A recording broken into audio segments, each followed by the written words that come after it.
bahwa kemenangan tidak ditentukan oleh jumlah partai. Yang kedua, pemilih kita mayoritas ini pemilih cinta monyet. Orang yang gampang jatuh cinta dan gampang pergi meninggalkan. Jadi loyalitas pemilih Ganjar itu cenderung lebih tinggi ketimbang pemilih Prabowo dan Anies. Ya, semua orang mungkin sekarang mengira Pak Anies sulit masuk putaran kedua. Itu kan mengandaikan Pak Prabowo menemukan wakil yang tepat, Pak Ganjar menemukan wakil yang tepat. Betul. Nah, kalau misalnya tidak, otomatis saya duga dan yakin putaran kedua ada Aniesnya.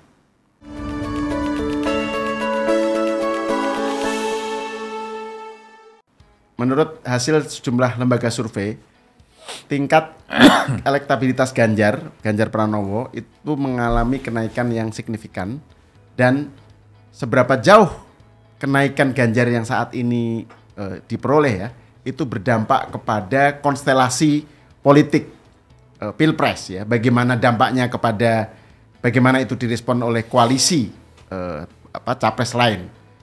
Nah, bersama saya Bung Boni Hargens. Selamat datang ke Main TV, Bung.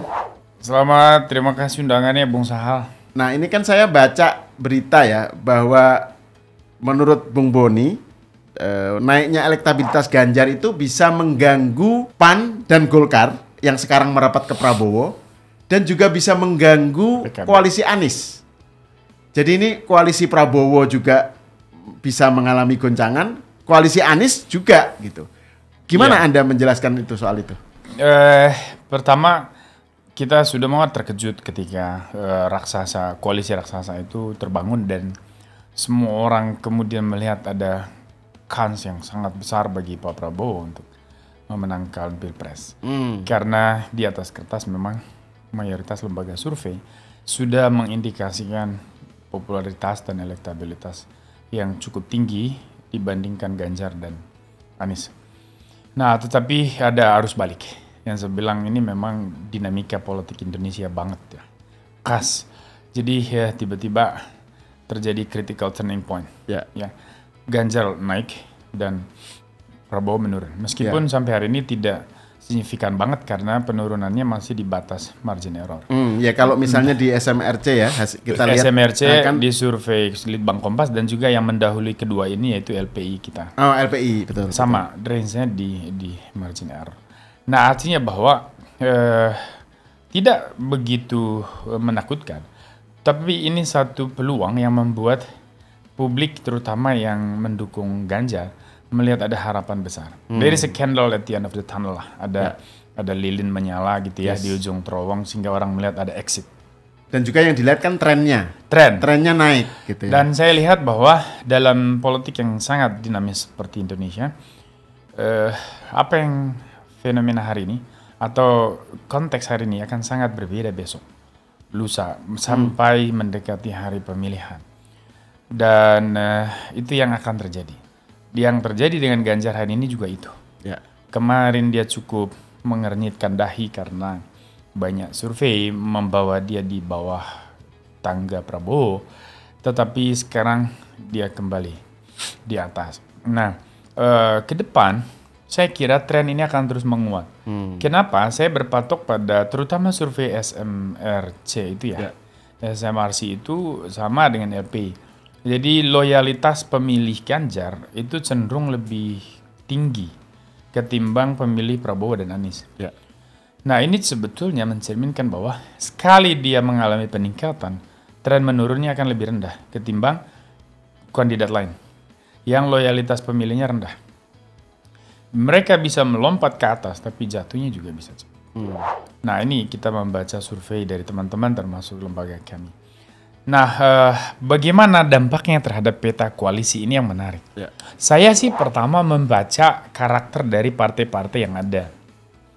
Golkar ini partai yang sangat-sangat fluktuatif. Ini kan berkaitan dengan karakter Golkar yang faksional. Faksional artinya potensi perpecahan di dalam tubuh partai itu sangat tinggi. Terutama dalam setiap pemilu. Ya, seperti 2014, dia secara formal mendukung Prabowo, tetapi banyak kader yang mendukung Jokowi. Kemudian ketika terbangun pemerintahan dia pergi meninggalkan oposisi dan masuk ke Jokowi. Begitu juga PAN. Tapi PAN mungkin lebih stabil ketimbang Golkar. Nah, PAN dalam pembacaan saya secara ideologis akan lebih banyak cenderung ke Ganjar ketimbang bergabung dengan kandidat lain. Kalau dengan Pak Anies, PAN mungkin kesulitan karena ini partai agama. Mereka sedang dihakimi oleh opini masyarakat tentang politisasi agama. Dan semua pasti akan menghindar untuk terlalu ke kanan. Mereka rame-rame pergi ke tengah. Dan PAN posisinya sudah di tengah dari awal. Seperti halnya PKB, jadi tidak mau diseret ke kanan. Maka sulit bagi dia untuk mendukung Anies. Lalu kemudian ke Pak Prabowo, PAN tidak punya sejarah masa lalu yang cukup menjadi pegangan. Di mana ada ikatan yang loyal atau simbiosisme yang saling menguatkan lah antara Gerindra dengan PAN. Saya kira tidak cukup pengalaman untuk itu. Meskipun dengan PDIP juga kurang, tetapi secara personal pimpinan PAN dan juga pimpinan PD Perjuangan itu punya masa lalu, ada hubungan batin yang cukup baik. Menurut saya Kang Zul itu lebih nyaman tentu dengan Ibu Mega ketimbang dengan ketum partai lain. Ini dari pengamatan saya sebagai pengamat lah ya, yang juga mengenal Pak Bang Zul maupun ketum-ketum partai yang lain.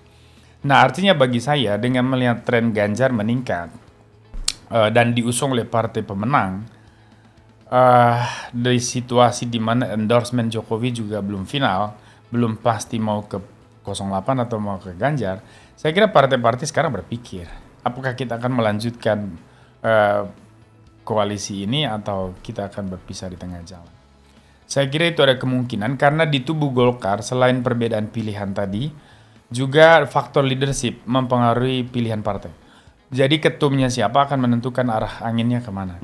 Nah, maka kalau rumors tentang Munaslup Golkar ini akan terus berkembang, karena itu sudah terjadi. Katakanlah Munaslup sebelum Oktober, Desember, gitu-gitulah. Otomatis Golkar akan bergeser. Karena ketum yang baru tentu saja punya peluang berbeda pilihan dengan Pak Erlangga sekarang. Ya, itu yang terjadi di Golkar. Lalu PAN lebih banyak dipengaruhi oleh faktor karena melihat Pak Erik sebagai aset. Pak Erik sebagai Pak Erick Thohir ya. Yes. PAN melihat Pak Erik sebagai aset dan saya kira banyak orang juga mengakui itu. Pak Erik sangat profesional, orang yang hebat ya. Hanya saja banyak kritikus atau orang-orang yang berseberangan akan mengatakan bahwa Pak Erik mungkin terlalu bernuansa bisnis sehingga sangat tertutup lah. Bukan tertutup sebetulnya. Kurang lebar peluangnya seperti halnya sosok-sosok yang lain, misalnya Ridwan Kamil atau Sandiaga Uno atau AHY atau tapi sekali lagi PAN juga punya hak ya untuk, dan memang saya kira mereka harus mengusung Pak Erik. Ya, apakah nanti sebagai cawapres? Iya, sebagai cawapres. Apakah nanti akan diterima oleh Pak Prabowo? Nah, Pak Erik sebetulnya dari pengamatan saya akan lebih nyambung ke Ganjar Pranowo. Tetapi PDI Perjuangan tentu tidak mudah membuka pintu. Kenapa? Karena ya sekali lagi mereka tidak berasal dari habitat yang sama. Hanya di situ problemnya. Sehingga kelihatan pintu Pak Erik tertutup untuk Ganjar dan peluang hanya terbuka ke Pak Prabowo.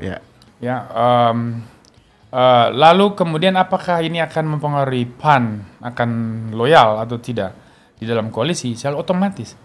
Ya, maka menurut saya lebih bagus kalau PAN loyal ke Prabowo. Asal Eriknya direkomendasi ya. Nah, pertanyaannya adalah bagaimana dampaknya terhadap konstelasi Ganjar dan juga Pak Anies sendiri, dan juga untuk kepentingan bangsa dan negara. Saya kira di sini nanti muncul misalnya kemarin bola liar yang diusung oleh Pak Abdillah ya. Said Abdillah yang kemudian mencoba membangun wacana Ganjar Anies. Saya kira itu juga upaya untuk menjaga keseimbangan, equilibrium aja. Ya, menjaga keseimbangan politik kalau ternyata Pak Prabowo maju dengan Pak Erik, ini kan paket yang sangat kuat. Lalu orang menduga nanti Ganjar Anies juga akan sangat kuat. Nah, dalam politik kan tidak ada kepastian. karena dia di out of possibilities, ya mungkin betul Ganjar Anies akan sangat kuat, bisa juga sangat lemah. Ya, seperti obrolan Bung Sahal sebelumnya. Ya, bisa saja pendukung Ganjar yang nasionalis non partai itu pergi meninggalkan Ganjar, atau pendukung Anies yang sangat kanan pergi meninggalkan Anies karena faktor kebencian terhadap partai pengusung Ganjar. Ya, betul. Nah, saya kira ini semua kemungkinan yang ada di depan mata.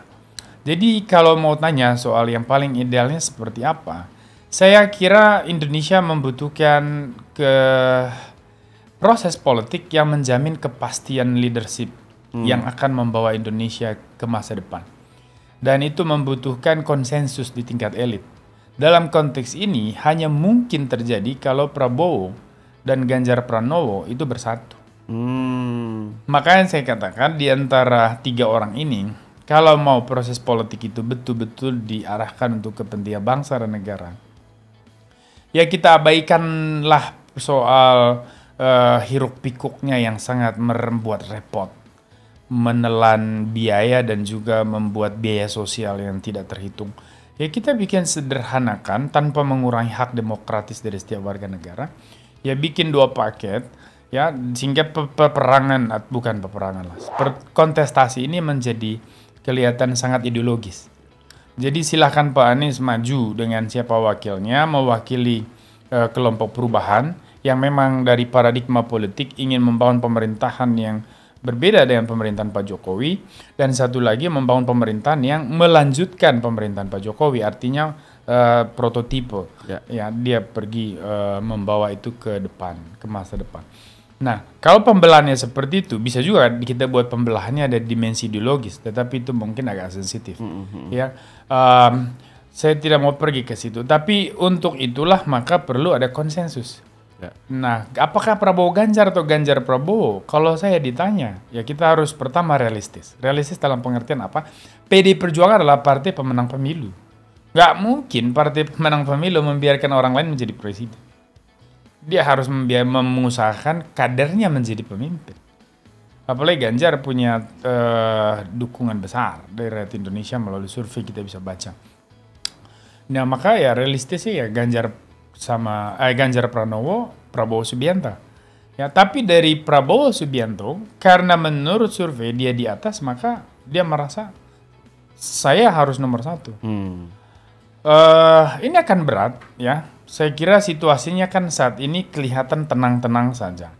Tetapi ke depan akan sangat konfliktual kalau kita lihat dinamika di media sosial. Bagaimana ulang tahun Wiji Tukul kemudian berlanjut dengan wacana soal intimidasi. Neo-historia dari kawan saya Boni Setiawan. Lalu kemudian yang ada screenshot. Yes. Ya dan neo-historia diancam begitu ya. Betul. Lalu wawancara Nezar Patria juga dulu korban 98 itu juga disebarluaskan dan sebagainya. Saya kira ini semua hal yang baru bagi generasi Z atau sebagian besar milenial. Sehingga ini akan membuat preferensi politik publik ini makin rumit. Dia akan semakin berpikir-pikir apakah tetap ke Ganjar atau ke Prabowo atau mau berpindah. Saya kira ini semua soal pengetahuan atau informasi politik. Nah, saya kira untuk menjaga supaya tidak ada kekacauan atau turbulensi dalam bahasa Pak Jokowi itu, turbulensi yang lebih kompleks, ya butuh ada kesepakatan, konsensus. Jadi elit-elit partai ini mesti bersekongkol. Nah, dalam konteks itu saya mendukung dengan nama Koalisi Indonesia Maju. Kalau Koalisi Indonesia Maju dalam konteks menyatukan kubu perjuangan dengan kubu Indonesia Raya yang menjadi Indonesia Maju itu, ya itu sangat membantu untuk rakyat dan juga sejarah bangsa. Nah, sebelum soal konsensus tadi, yang itu adalah situasi idealnya lah ya, yang Bung Boni ceritakan tadi. Kan biasanya politisi itu baru mau mengambil opsi yang semacam itu kalau kepepet. Yes. Nggak ada pilihan lain gitu ya. Misalnya saya mau kembali ke soal tadi yang pernyataan Bung Boni soal bahwa naiknya elektabilitas Ganjar itu mengganggu dua koalisi capres lainnya ya. Tadi soal PAN dan Golkar kemungkinan bisa balik arah. Yang belum ke Aniesnya. Iya, nah enggak, terus kemudian soal PKB tadi itu, soal posisi Caimin yang juga masih dianggurkan sampai sekarang, diambangkan gitu ya. Nah, kalau misalnya dan pada saat yang sama sekarang Prabowo kan masih pede. Sehingga nggak mau untuk jadi RI 2 misalnya ya, ada opsi tadi yang Anda sebut soal penyatuan Ganjar dan Prabowo, dia kan nggak mau jadi opsi RI 2 kan, harus RI 1. Dan ini bikin opsi itu jadi kelihatan impossible sekarang. Tapi kalau kepepet, misalnya tiba-tiba koalisinya nggak mampu menghasilkan sesuatu yang memuaskan semua yang ada di situ, nah itu kan bisa jadi pilihan lagi gitu ya. Ya betul, dan tadi saya lihat tren peningkatan Ganjar yang signifikan ini juga mengganggu konstelasi di kubu Pak Anies otomatis. Betul. Pertama soal pertemuan Pak Ahaye dengan Ibu Puan yang dulu belum lama, itu terus memunculkan spekulasi apakah mungkin Demokrat akan pergi ke PD Perjuangan. Saya kira itu mungkin kalau Pak Anies tidak mengusung Ahaye sebagai wapres. Tapi sampai detik ini kemungkinannya Anies akan lebih nyaman dengan Ahaye ketimbang nama-nama lain. Saya kira artinya bahwa kubu ini mungkin tidak banyak terganggu. Ya, mereka hanya terganggu dalam konteks bagaimana merespons tren ini. Kubu Anies akan jauh lebih militan di dalam memobilisasi dukungan di akar rumput terutama. Dan satu hal yang menarik dari para pendukung Pak Anies ini, mereka tidak pernah mau terekam oleh survei. Jadi preferensi politik mereka tidak pernah mau direkam oleh survei. Ini menarik. Dan ini banyak orang mungkin tidak paham. Saya perhatikan dari pemilu ke pemilu. Kenapa misalnya Pilpres 2014, 2019 tiba-tiba hasilnya begitu tipis selisihnya ya. Di tengah situasi proses politik yang euforianya dahsyat terhadap Jokowi. Tapi hasil pemilu justru mencerminkan selisih yang sangat tidak meyakinkan. Itu poin menarik itu soal pemilih Anies. Ini kenapa? Dan semua lembaga survei keliru di dalam hasil survei dan realitas hasil pemilu itu sangat kontras, tidak begitu dekat. Kenapa? Karena para pemilih kelompok kanan itu tidak pernah mau direkam oleh survei. Mereka senang dengan gerakan-gerakan yang senyap.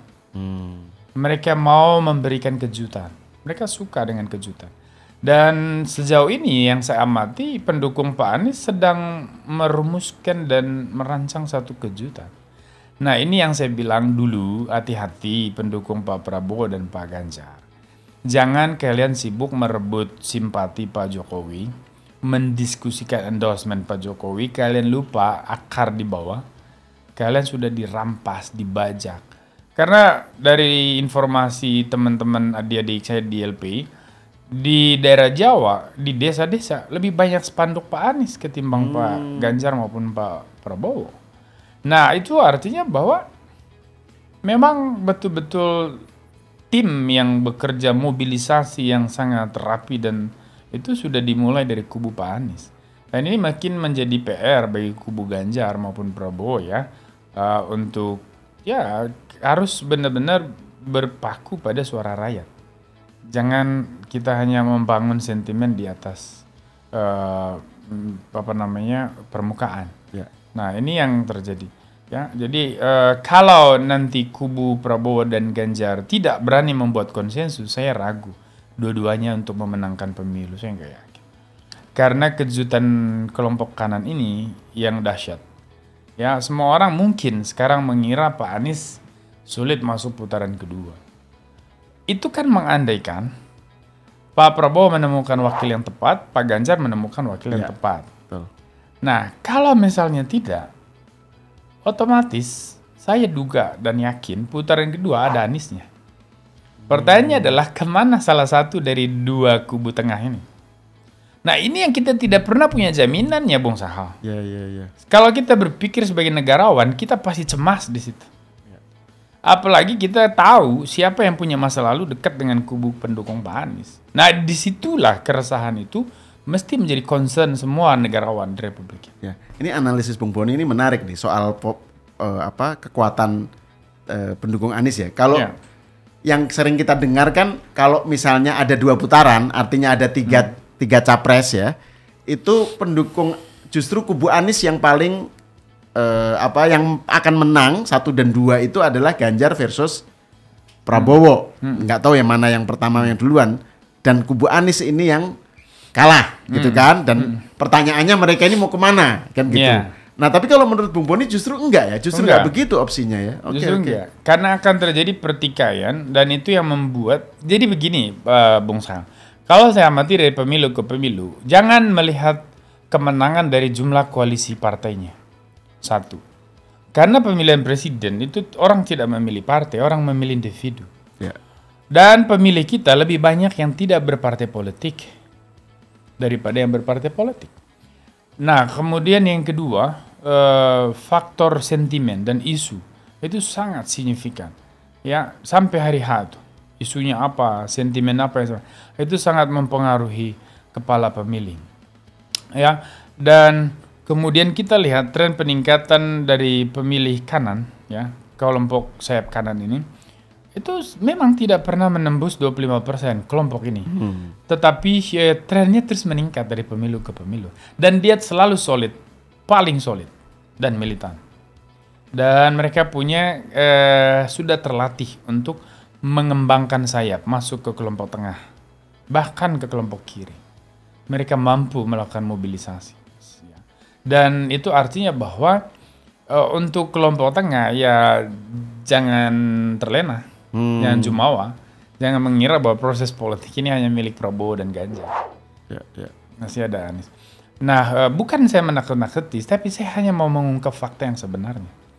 Bahwa Pak Anies itu pendukungnya bergerak real, sangat real di bawah. Memang politik identitas sudah tidak laku, tidak menarik, dan orang mulai meninggalkannya. Itu di atas kertas, di dalam wacana. Di dalam praktek di lapangan, orang melaksanakan itu lebih tragis lagi. Sekarang jauh lebih tragis.